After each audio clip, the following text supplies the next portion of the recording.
l'hémorragie. Elle manque de sang. Ah, bon, tu me tiens au courant là. Ouais, à plus. Effectivement, pour donner son sang, on doit se rendre à l'hôpital.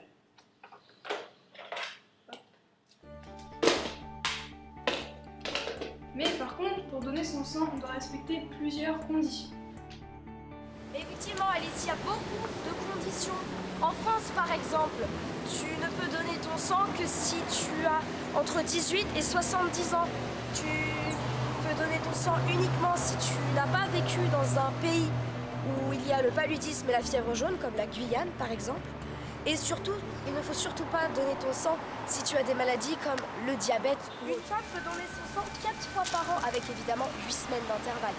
Or, un homme peut donner son sang 6 fois par an avec évidemment. La coopération entre le Brésil et la France s'est passée en 1980 lorsque le consulat de France s'est allié avec le Brésil dans la médecine.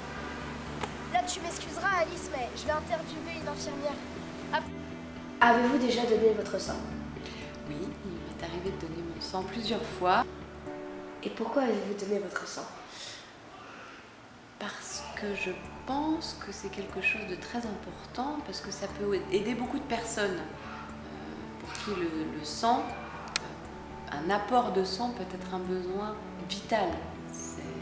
Après l'entretien avec le médecin, vous allez en salle de prélèvement, on vous ponctionne une veine, le sang s'écoule, on prend à peu près 500 ml, ça dépend de votre poids, entre 400 et 700 ml de sang, ça fait une grosse poche. Et après ça, une collation vous est offerte, parce qu'après avoir donné son sang, on peut avoir des étourdissements et on a besoin de manger et de boire. D'accord, merci. Merci. Donc là, je vais interviewer l'infirmier scolaire du lycée Pasteur.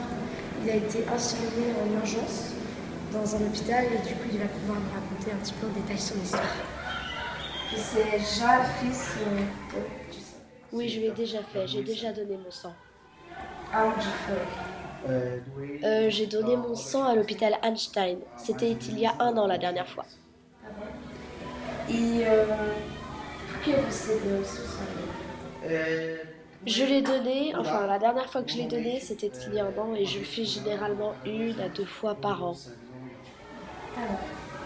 E você quer falar uma coisa sobre o sangue? Oui, la donation du sang est très importante. Aujourd'hui, avec tous les accidents et les blessés et les malades, c'est vraiment très important de donner son sang pour pouvoir les aider. Malheureusement, dans les débuts de la médecine, les transfusions étaient très dangereuses et risquées.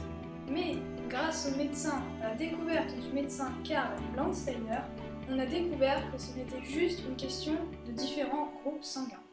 C'est compliqué à comprendre, mais je vais vous expliquer. En effet, il y a 4 groupes sanguins différents. Le A, le B, le AB et le O. Mais entre eux, ils ne sont pas compatibles.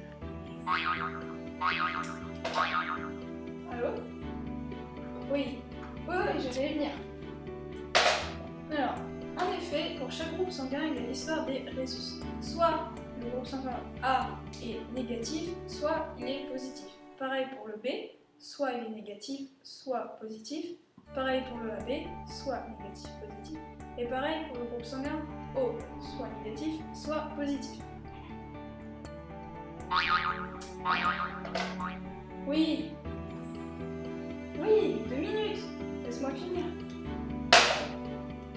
En effet, pour le groupe sanguin O-, on l'appelle le groupe sanguin universel, c'est-à-dire qu'il peut donner son sang à n'importe quel autre groupe, il est compatible avec les autres. Par contre, le groupe A+, ne peut pas donner son sang au groupe B-. Et pour finir, 8000 dons du sang sont nécessaires chaque jour pour sauver des accidentés et des malades. Et surtout, rien ne peut remplacer le sang humain. Par conséquent, il faut que vous allez donner le vôtre pour pouvoir aider les autres. Et vous, c'est quoi votre groupe sanguin ?